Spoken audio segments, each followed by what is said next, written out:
Okay, so I'm going to show y'all how to use a button foot without a button foot. How to use a button, how to sew in a button without the button foot. And what I'm going to be demonstrating is these two buttons that I have. And what happened is I was able to sew my son's uniform with these buttons. He lost his button to his shirt. And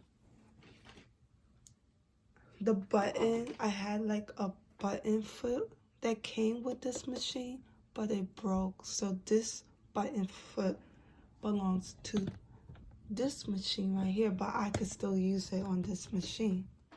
And I will show you how to do that later on. But first, I'm going to show you how to sew it in without using the button foot. Okay? So the first thing you want to do is just make sure you have it on normal settings, right? And right here, you put it on this zigzag setting on your sheen. Okay, and I have it on regular settings right here, regular stitch setting, and A, which is also for zigzag, right?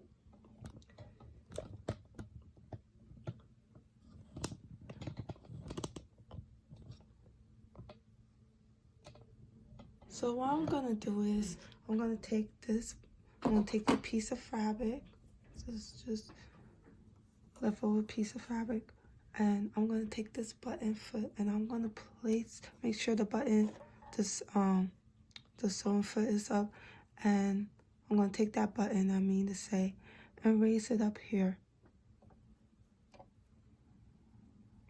and hold it down, and keep it up, and I'll just keep the foot up, not down, because it's gonna move it. And I'm gonna turn the wheel like this to make sure it fits.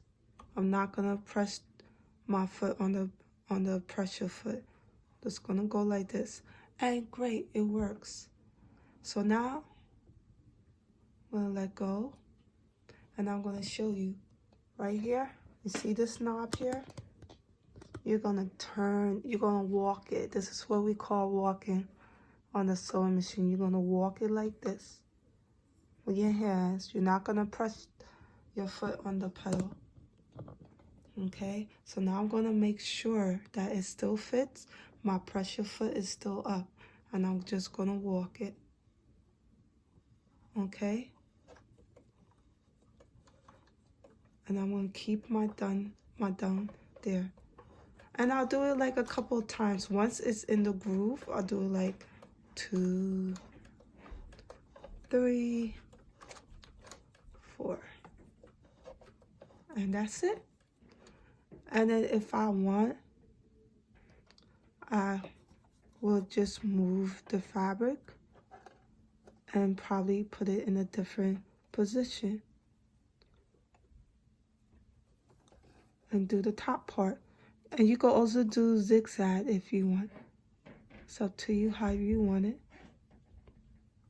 And then I'm gonna test it again. It didn't fit, so I'm gonna test it to make sure it fits in the hole. Okay, there, I got it. And I'll do the same thing. And just turn it. Okay, it moved. Okay, got it in. Turn it. Make sure my button don't move. 3, 4, 5. And that's it. And now I'm gonna move it from here.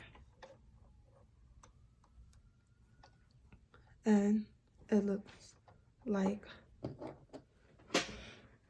I thought I had it in the other hole, I didn't, but that's okay, because I need to see what I'm doing. Okay, so you see right here, it's only in the other hole. So I'll do the same thing.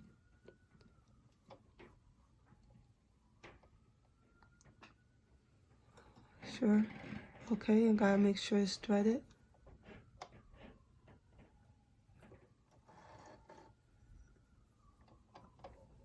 Okay, so I'll do the same thing here. Have my pressure foot up, hold the button, and walk it. Make sure it's in the hole. Okay, it's in the hole. And I'll do the same thing. Walk it, walk it, walk it, walk it, probably like 5 times. And that's it. And now it's in. And you could crisscross it if you want. It's up to you.